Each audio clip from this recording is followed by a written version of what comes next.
So, how do you create absolute terror with almost nothing? No dialogue, no jump scares, not even a real plot. Today, we're going to deconstruct a horror story that is basically just one sentence long. Let's see how it pulls it off. This is it. This is our entire source material. It's the description for a short horror film called The Candleman. That's all we get. It's so minimal, so cryptic, and yet it's kind of deeply unsettling, isn't it? So, what's the secret? And that's really the big mystery we're going to try to solve. How can this one simple phrase manage to send a shiver down your spine? On the surface, it seems impossible, but let's break this puzzle down together piece by piece. Okay, so to get started, we've got to look at the first and maybe the most powerful tool at play here, atmosphere. See, the filmmaker isn't telling us a story with characters and actions, they're painting a feeling directly into our imagination. What's really cool is how this taps into a classic technique from literature and film called pathetic fallacy. I know, it sounds super complicated, but it's actually incredibly simple. It's just when the weather on screen matches the emotions we're supposed to be feeling. You know, think about a really sad scene in a movie. I'll bet you it's probably raining. So for us, in our source material, the rain is not just weather. It's a very deliberate choice. It's an emotional shortcut designed to make us feel uneasy, maybe a little isolated, before we've even seen a single thing. And this right here shows just how much work those few words are doing. Eerie, in the rain, immediately floods our minds with all these specific feelings. You've got isolation, coldness, the fact that rain makes it hard to see and hear clearly. You know, is that sound just dripping water, or could it be footsteps? The atmosphere alone is doing all the heavy lifting for the horror. But look, atmosphere isn't just about what you see. It's also about what you hear. Or, in this case, what you don't hear. The description is very clear. No words spoken. Now, this isn't a weakness. It's being used as a weapon. This chart breaks it down perfectly. Dialogue, a lot of the time, explains what's going on, and that can actually release tension. But silence? Whoa, silence does the exact opposite. It implies there's a threat without telling you what it is. It doesn't give you any answers, which forces you to start asking your own questions, and that is always, always scarier. You know what happens when there are no words, right? Our ears start trying to hear everything else. The silence makes every tiny, unsettling sound feel huge. The creak of a floorboard, a sudden shaky breath, heck, even the sound of your own heart pounding in your chest becomes part of the movie's soundtrack.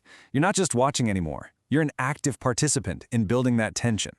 Okay, so we have a rainy, eerie atmosphere and this terrifying silence. But what's hiding in that silence? Every great horror story needs a monster, and all we've got is the title, The Candleman. So let's try to figure out who or what is he? All right, let's break this name down, because this is where things get really clever. First, you have the candle. A candle represents light, right? Warmth, maybe even hope. It's the thing you use to fight off the darkness. Then you have the man, something totally familiar, human. But then you smash them together and you get the Candleman. And suddenly you've got this deeply creepy paradox, a human figure who is supposed to bring light, but the name makes it feel like he brings the exact opposite. And that's the absolute genius of it. The name itself is a tiny little story. It takes a symbol of safety and warmth, a candle, and it corrupts it, turning it into the source of the threat. That simple twist is just fundamentally terrifying. Okay, let's put all of these pieces together. We've got the atmosphere, we've got the silence, and we've got the antagonist's name. So what does it all add up to? Well, it reveals the core psychological trick behind this kind of minimalist horror. Think about this for a second. Some studies suggest that up to 93% of all human communication is actually nonverbal. We are literally hardwired to understand feelings and intentions without a single word ever being spoken. And that is exactly what's happening here. By taking away dialogue, the filmmaker is completely bypassing the logical, thinking part of our brain. It's not giving us a plot to analyze. It's sending signals directly to our primal fight-or-flight instincts. It's using rain, silence, and that weird name to tell us just one thing: be very, very afraid. This also ties into a really fascinating concept called the uncanny valley. That's the super creepy feeling you get when you see a robot or a doll that looks almost human, but something is just off. A name like the Candleman plants an uncanny image right in our minds. It's a man, but it's also something else. something that isn't quite right. So, here it is, the ultimate trick.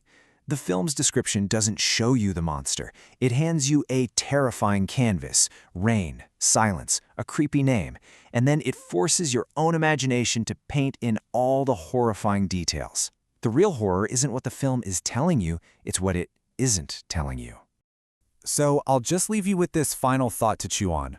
When a story is built this way, using nothing but suggestion and atmosphere, who's the real storyteller here? Is it the filmmaker, or is it you? Think about that for a bit.